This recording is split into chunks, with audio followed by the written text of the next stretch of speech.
Thank you so much. Thank you so much. Knock it off. We're going to be here a while.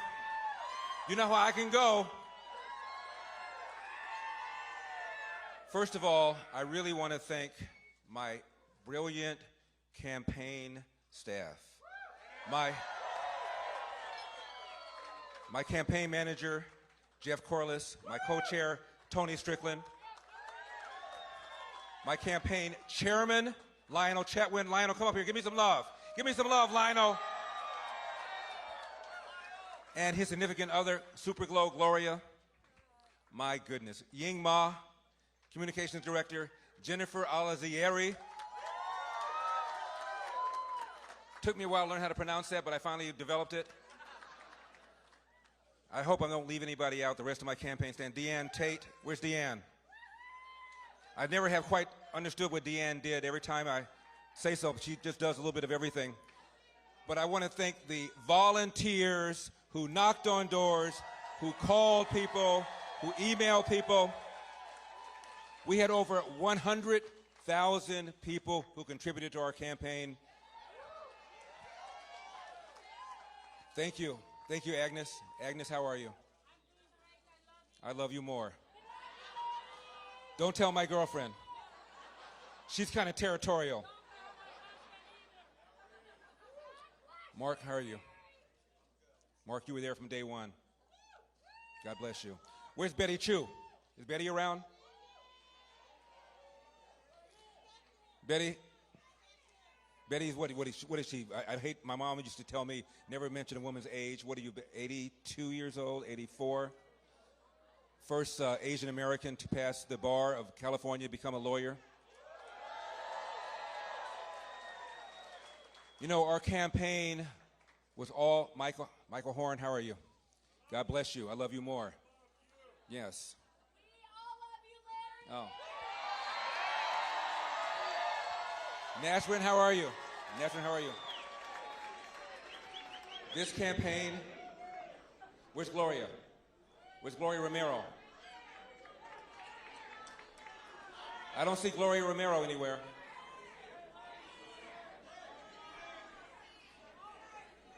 There she is, Gloria Romero. Gloria, let me say something about Gloria Romero. You know who Gloria Romero is. Gloria Romero is a Democrat. I'm hoping a recovering Democrat, but we'll see. She was the Senate Majority Leader. She crossed party lines. She's still a Democrat. Like my mother was still a Democrat. My brother was still a Democrat. I couldn't get them to change their party, but I got them to vote a lot more sensibly.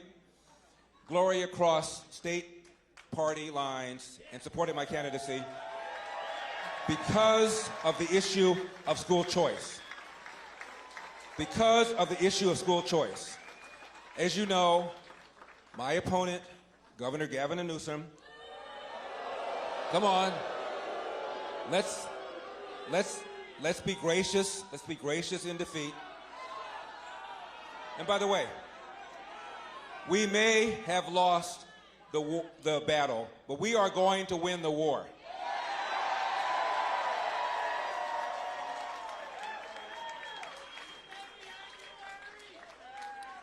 Gloria crossed party lines because of the issue of school choice. We're spending $15,000 every year for students in our government schools in California. Notice I don't call them public schools, I call them government schools. $15,000 a year, some of the worst reading scores, some of the worst math scores. Only about 15 or 16 states spend more. And the students that are getting the raw end of the deal are the black and brown students who comprise 80% of the government students in our government schools. They're getting the worst teachers, the worst principals, the worst administrators, the worst outcomes. What is the route from poverty to middle class? At least finish high school. One, presumably where you can read, write, and compute at grade level, and that is not happening. I read a study that said roughly 5% of government teachers across the nation are incompetent. Roughly 5%. I have no idea whether that's true of California, but let's assume for a moment that it is.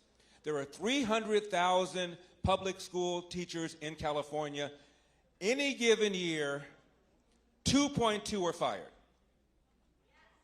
If it is true that 5% are incompetent, that means 15,000 are incompetent. 2.2 every year are fired. Again, I'm not saying that applies to California, but assuming it does, imagine if that applied to cops in LA. I'm in LA.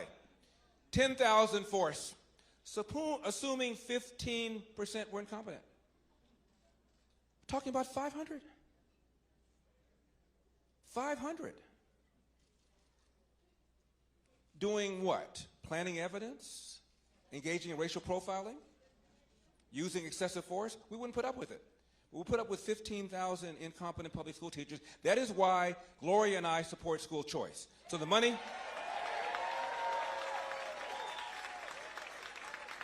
money goes into an account, education savings account, that the parent can control, put the kid in a charter school, a private school, a religious school, or God forbid, homeschooling. The reason we started this campaign is because this man, Governor Gavin Newsom, was sitting up there at the French Laundry restaurant with lobbyists who contributed to his campaign, with the people who drafted the mandates that they were violating by not wearing masks, by not engaging in social distancing, while telling you to do it. Meanwhile, his own kids were enjoying in-person private education. Now, he incurred a $12,000 wine tab. No, I don't know what they ordered, but I bet you it wasn't Mad Dog 2020. Crime up. Crime up. 41% in LA, and I'm talking about shootings, homicides. Under this governor, 20,000 convicted felons were released early. What could possibly go wrong? The other day, former Senator Barbara Boxer was mugged in Oakland. You're not cheering for Barbara Boxer being mugged, are you? This is a rough crowd. It's a rough crowd. Also, I wanted to give some love to Arnie Steinberg. Arnie Steinberg, my strategist. Arnie, you were brilliant. Absolutely brilliant. Also, Jenny Sand is here. Jenny, without you, I probably wouldn't have run. Jenny Sand, Pastor Jack Hibbs. Dennis Prager. And again, my chairman, Lionel Chatwin, all of whom advised me to run. But ultimately, I decided to run because I felt that I could do something about the crime. I could do something about the homelessness. I could do something about the fact that California has now hit $800,000 average price of a home. That's 150% above the national average. Outrageous because of the stranglehold the environmental extremists have had over Gavin Newsom and have had over Sacramento. Love you more. We have 5 seasons in California now. The 5th one is fire because of the poor forest management. Outgoing Governor Jerry Brown had a plan to clear 500,000 acres of fallen trees, dead trees, and dry vegetation. And our governor claimed that he cleared 90,000 acres, which would have been a drop in the bucket if it were true, but it wasn't. According to the LA Times, he only cleared 13% of what he said he would, which meant he exaggerated by a factor of 7.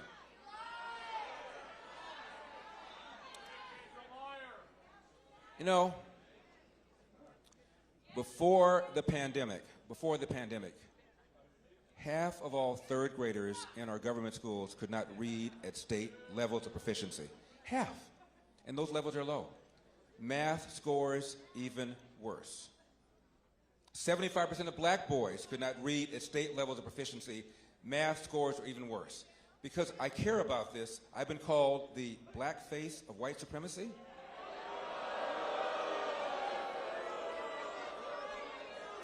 We're running out of water in California. We haven't added to our water infrastructure in 40 or 50 years when the state was half its size.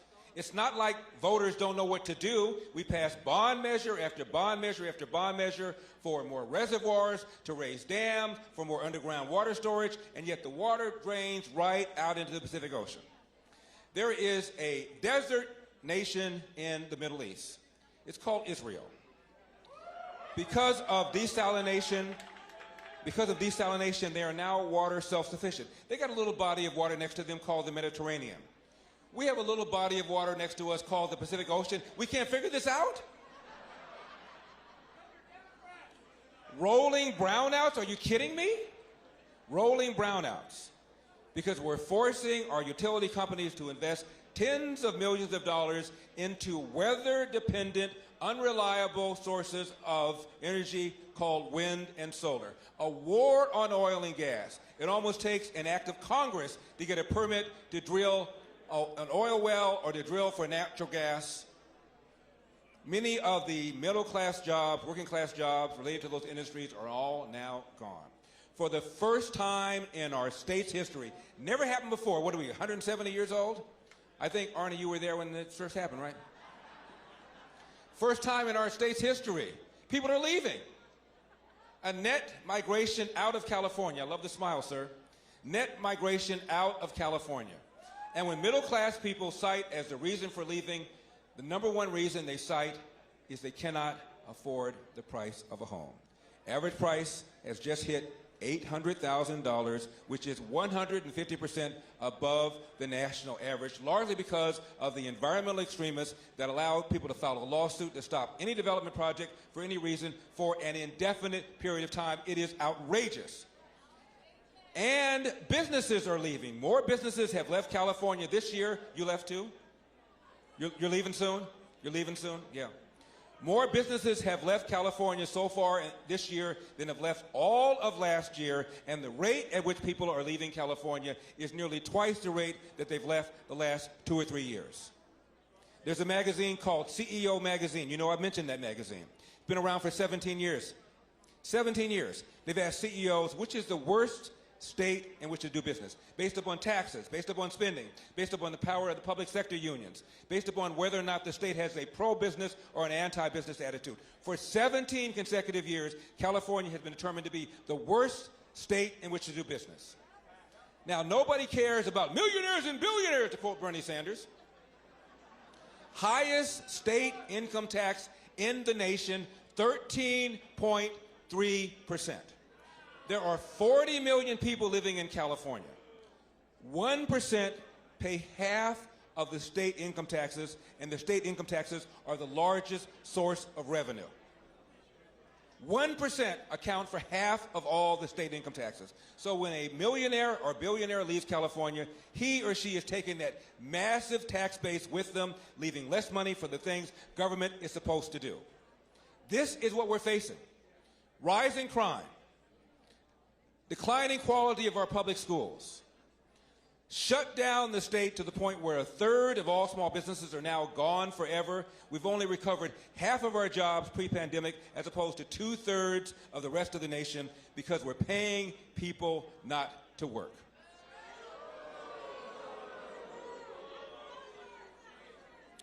Rolling brownouts. Water shortages. Farmers in Kern County tell me now they are rationing water. I can't think of anything that this man has done in the last 2 years that suggests he deserves another day in office. However, we recognize that we lost the battle, but we are certainly going to win the war. We are forcing them now to pay attention to the problem of homelessness. We are forcing them now to do a better job on schools. We are forcing them now to do a better job on clearing our forests. We're forcing them now to do a better job about energy. We are forcing them now to pay attention to the things they should have paid attention to 2 years ago.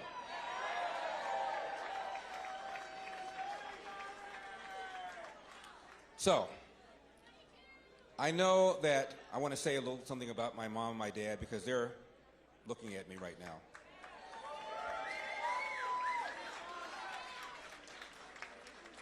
You know, my dad came here in 1945. Didn't have 2 nickels to rub together. 8th grade dropout who did not know who his biological father is. Cleaned toilets full-time, 2 jobs, one for Nabisco brand bread and one for Barbara Ann bread.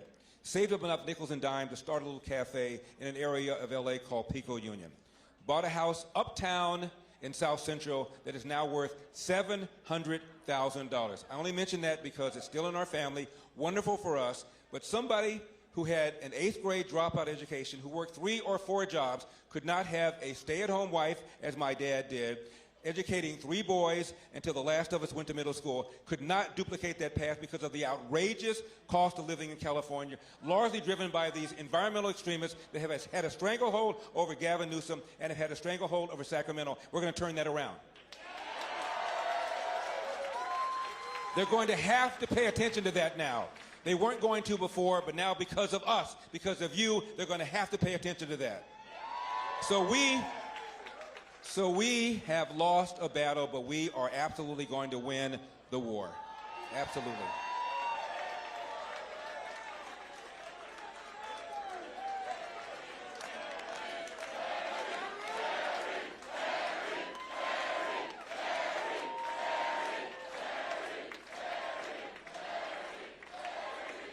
My mother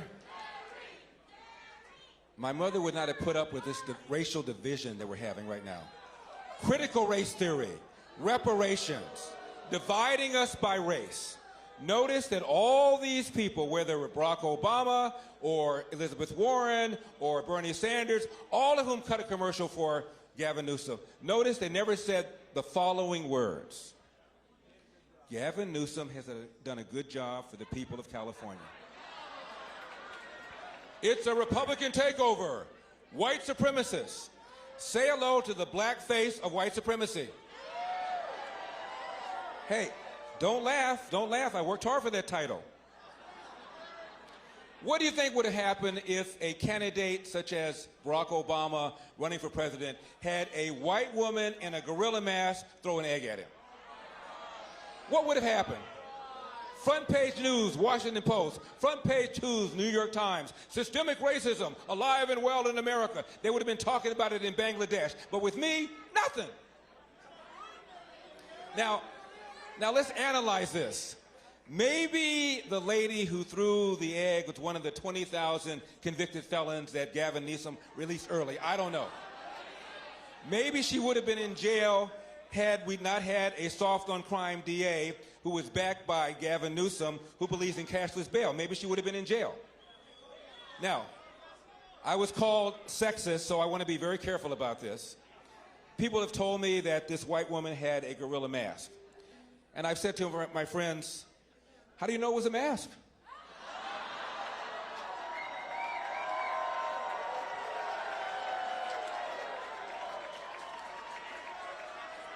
I don't know. You know, and I have never suggested that anybody should vote for me because I'm black or against me because I'm black. I don't go there. As far as I'm concerned, after we elected the first black president, everything else after that is anticlimactic. Okay? Okay? But, front page article in the New York Times. It was negative, all about me, never once mentioning my race, that I'm black, never once mentioning that if I were to win, I'd be the first black governor of California. Now, I'm fine with that. I'm fine with that. But on the same page, equally long article about, quote, the first female governor of New York. Now, she had a D at the end of her name, so it's relevant she's the first. I have an R at the end of my name, and suddenly I'm no longer black.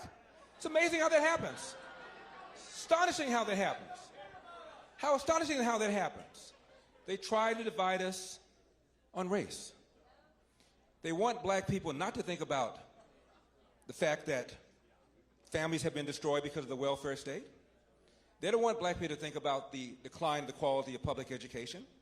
They don't want black people to think about jobs.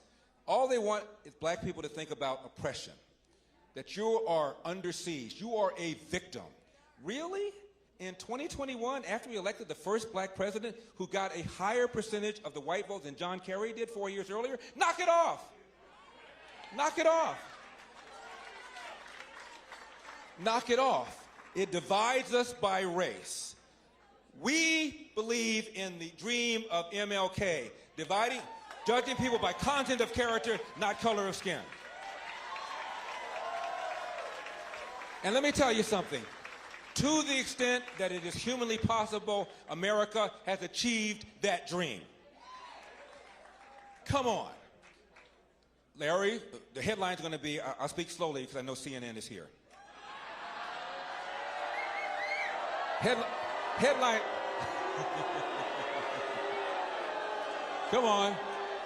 Headline's going to be, Larry Elder says there's no racism in America. No, I didn't say that. Hell, 8% of Americans believe Elvis is still alive. I don't know what to tell you.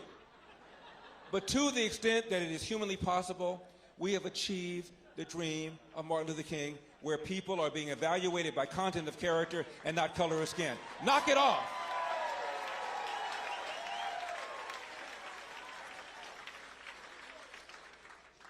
Obama was running in 2007. He was running against Hillary for the nomination. Mitt Romney was running against John McCain for the Republican nomination, right? Gallup decided to ask which of these four candidates had the biggest hurdle. They asked Americans, what percentage of you would never vote for a black person for president? 5%. 2007. What percentage would never vote for a female president? 11%. What percentage would never vote for a Mormon, referring to Mitt Romney? 24%. What percentage would never vote for somebody who would be 72 years old when he became president, referring to John McCain? 42%. So Obama had a lower hurdle than these three white politicians. Knock it off. Knock it off.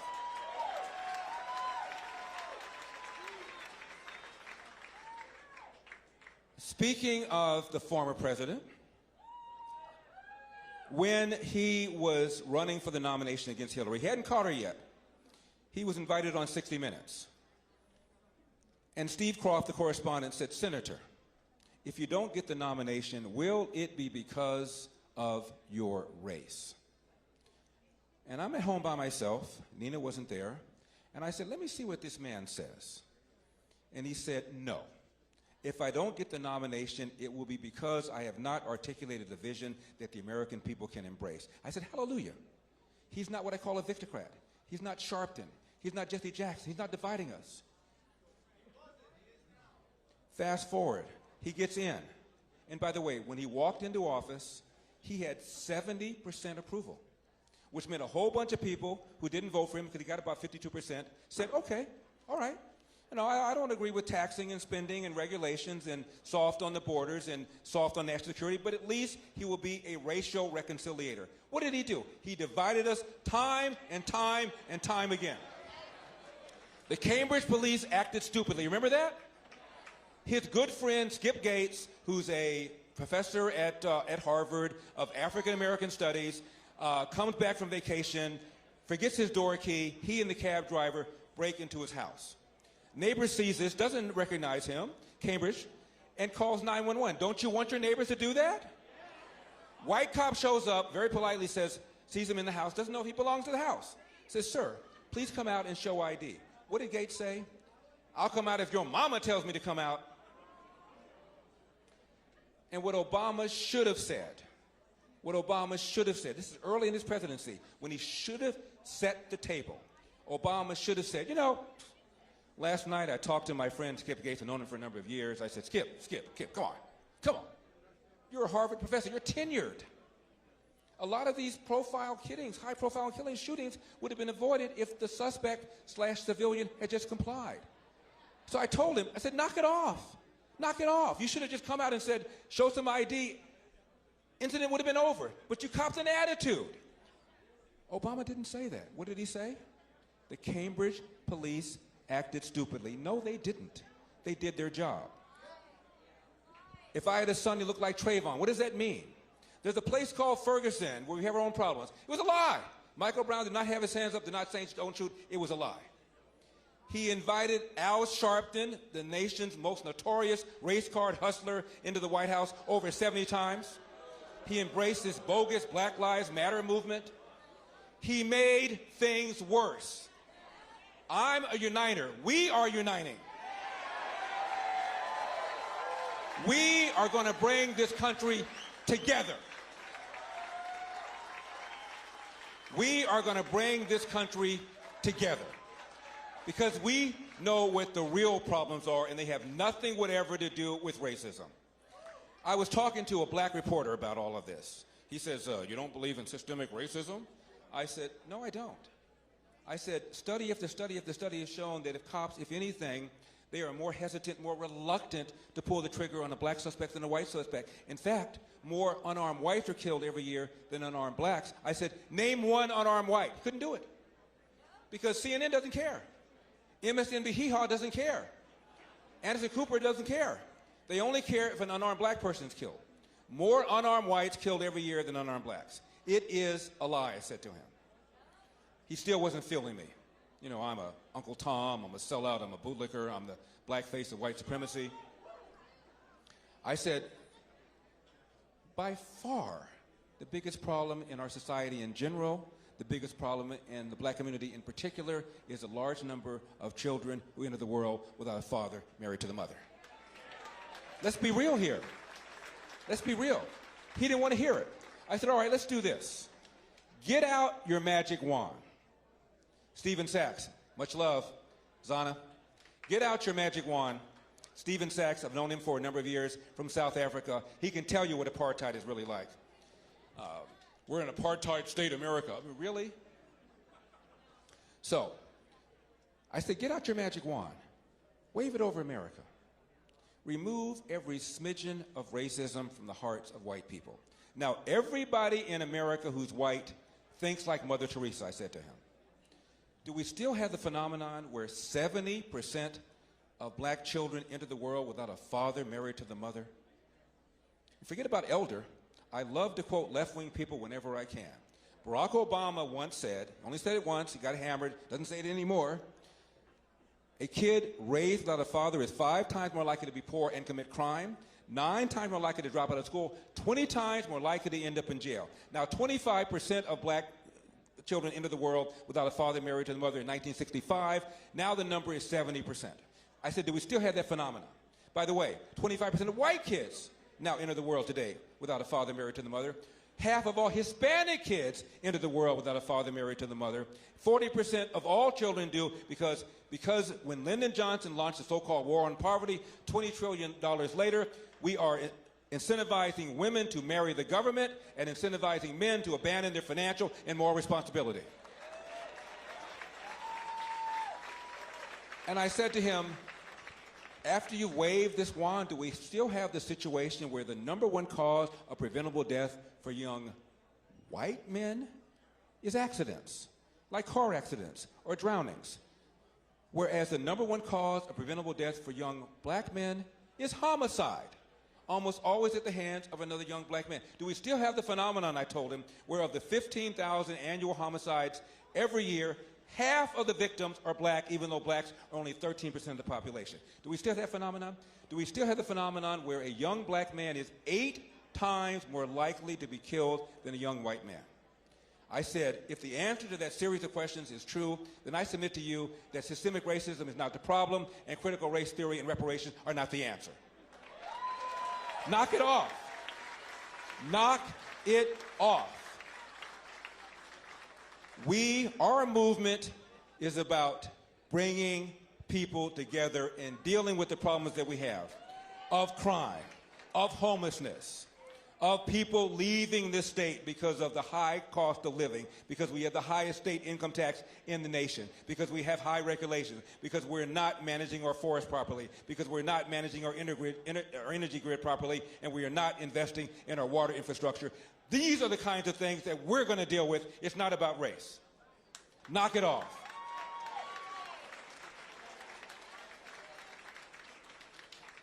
My father came here in 1945, 2 nickels to rub together, worked 2 full-time jobs cleaning toilets, started a little cafe, Pico Union area, became a Marine, World War II Marine. Thank you, sir. By the way, when I asked my dad why he became a Marine, he said 2 reasons. You know what I'm going to say? They go where the action is, and I love the uniforms. And my father always told my brothers and me, hard work wins. You get out of life what you put into it. You cannot control the outcome, Larry, but you are 100% in control of the effort. And before you complain about what somebody said to you or did to you, go to the nearest mirror, look at it, and say, what could I have done to change the outcome? And finally, My father always told this to my brothers and me: no matter how hard you work, how good you are, sooner or later, bad things are going to happen. How you deal with those bad things will tell your mother and me if we raised a man. And every day, I try to please my mother and my father by trying to convince them that they, in fact, have raised a man.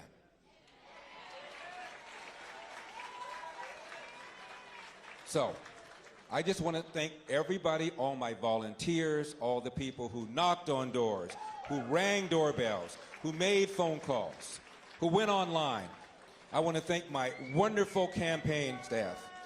I have been a politician for all of 7 or 8 weeks. How am I doing?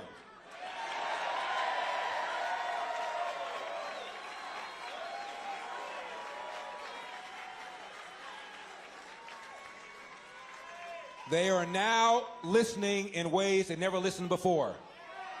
They're now hearing us in ways they never heard us before. They're now going to work our problems the way they've never done before. I'm not somebody like my opponent who was born on third base and thought he hit a triple. I'm somebody from the inner city whose parents came here, as I said, with nothing, who worked hard, love you too, who worked hard, who believed in the American dream. And we believe in the American dream. We believe in a country. We believe in the vision of Martin Luther King. We believe in hope, true unity. We don't divide by race. We don't divide by gender. We don't divide by sexual orientation. We don't divide by ethnicity. We don't divide by religion. We unite.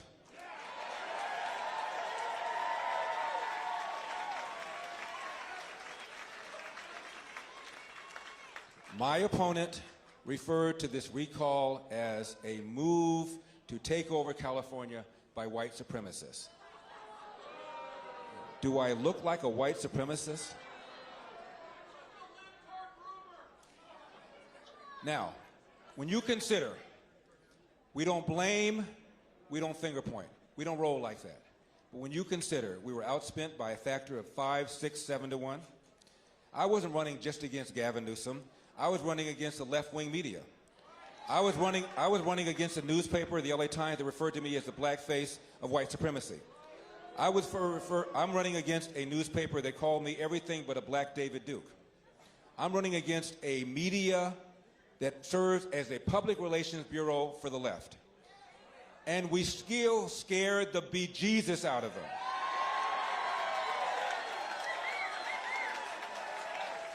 That's why they brought in Barack Obama. They brought in Bernie Sanders, a socialist who owns 3 homes, but I digress. They brought in Senator Warren.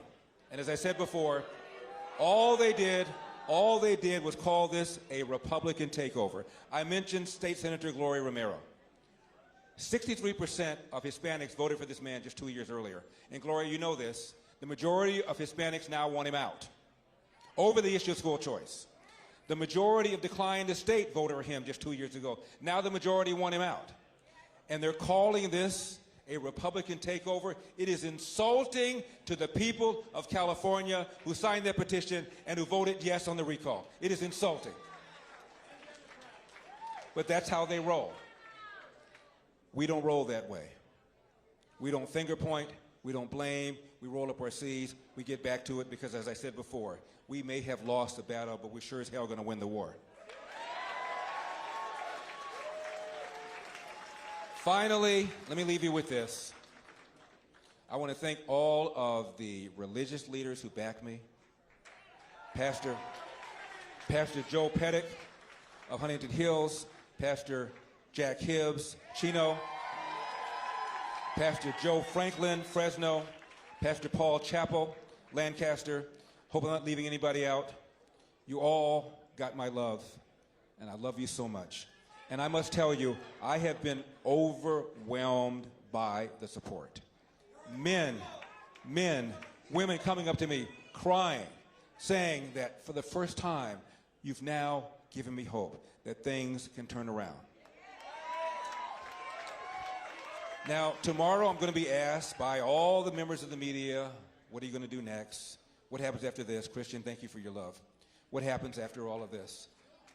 As a former radio host, let me just say this. Stay tuned. God bless you. May God bless California. We got a state to save.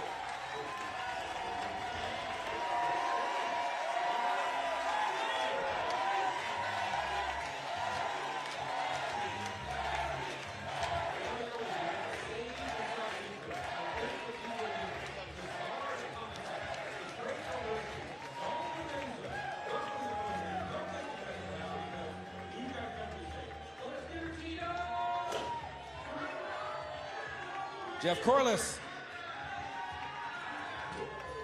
and my security team, Nina,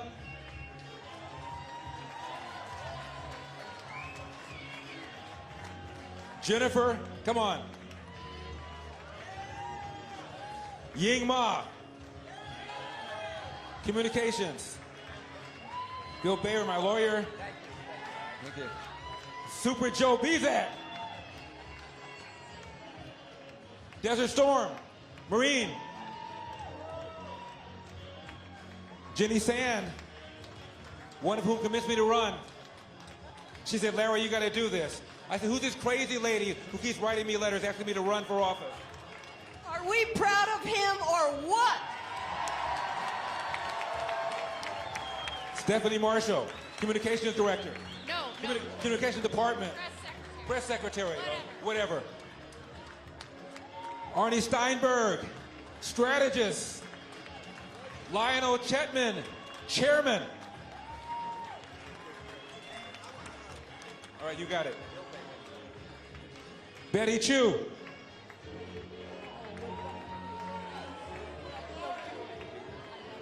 Love you more. Love you more.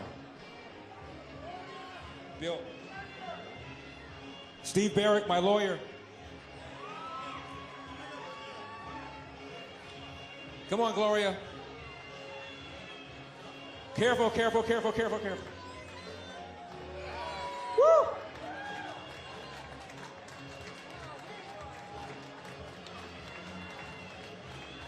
Democrats for Larry, now and forever. Fred Whitaker. I don't think so. God bless you all. Thank you all for coming. I love you all. I love you all.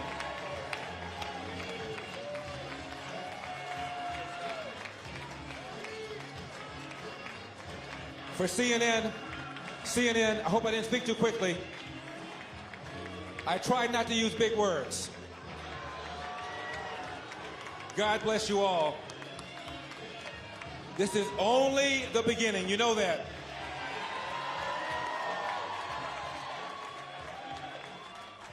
Marine Corps,